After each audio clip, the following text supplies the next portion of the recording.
I know right now there's a lot of panic going on in the car business.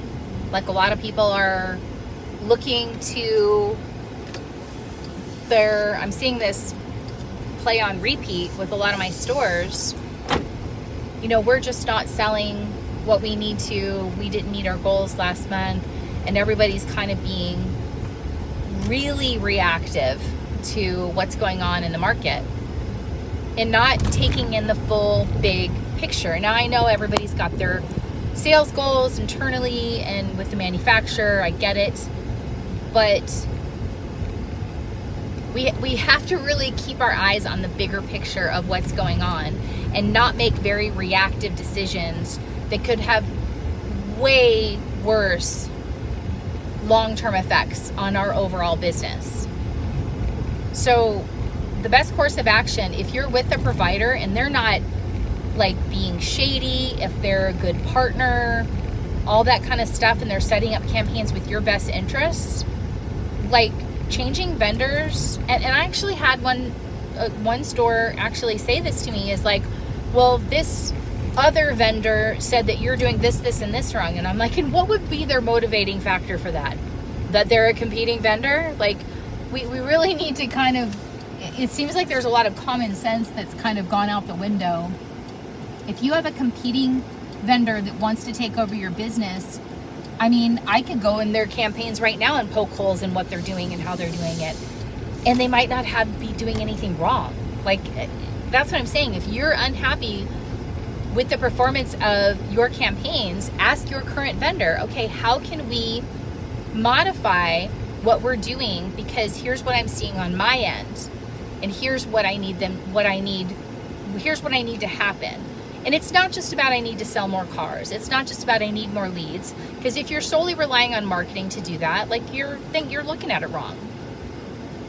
But it's a holistic view.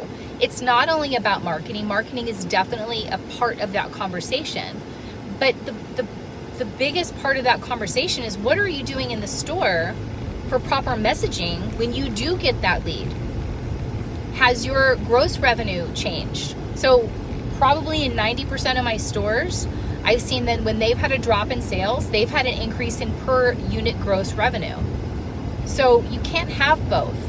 This is what I'm talking about, common sense. You can't have both your gross revenue be high and your vehicle sales go up. It's a balance, right? It's always been a balance. It always will be a balance.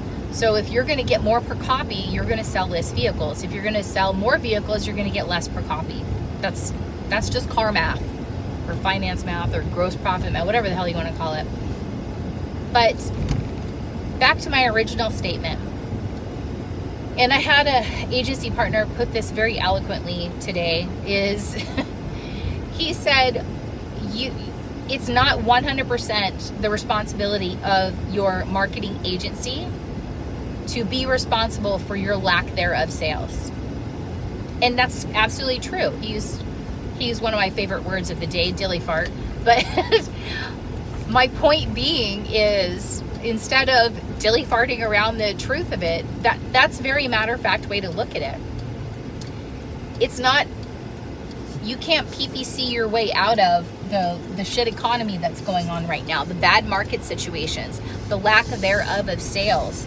I have one manufacturer that 3-4 years ago, they had 0% on everything they have in stock.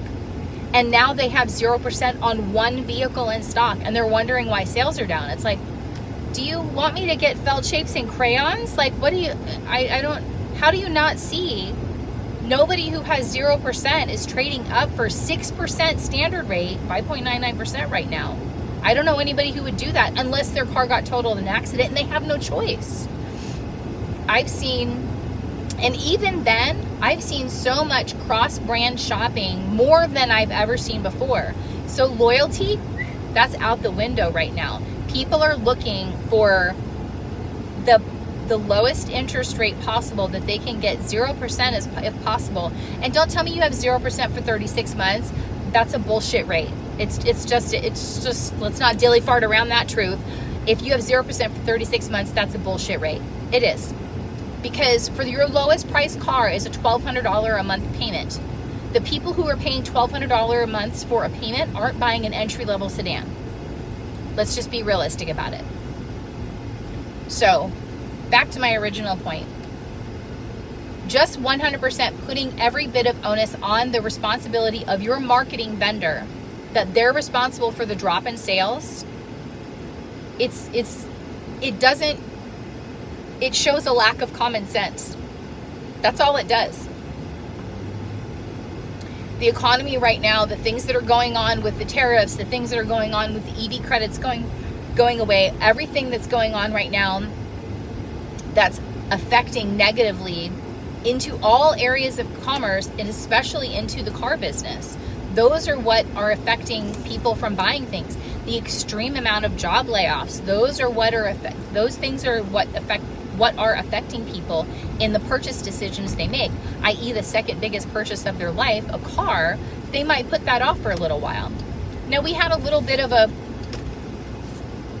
brouhaha when we originally started talking about, hey, buy a car before there's tariffs on it. But all we did was pull ahead everybody from May and June into March and April. That's all we did. And that's kind of, I made a video about that back then, that we're just pulling people, instead of being 90 days out, they're going to be 30 days out or 2 weeks out. That's all we did. And here we are in late May and June complaining about the volume of sales. Well, we stole those sales and we made them in March and April. So what did we think was going to happen? So what can you do? That's the situation. That's the world we live in. That's the life. So number one, don't be reactive.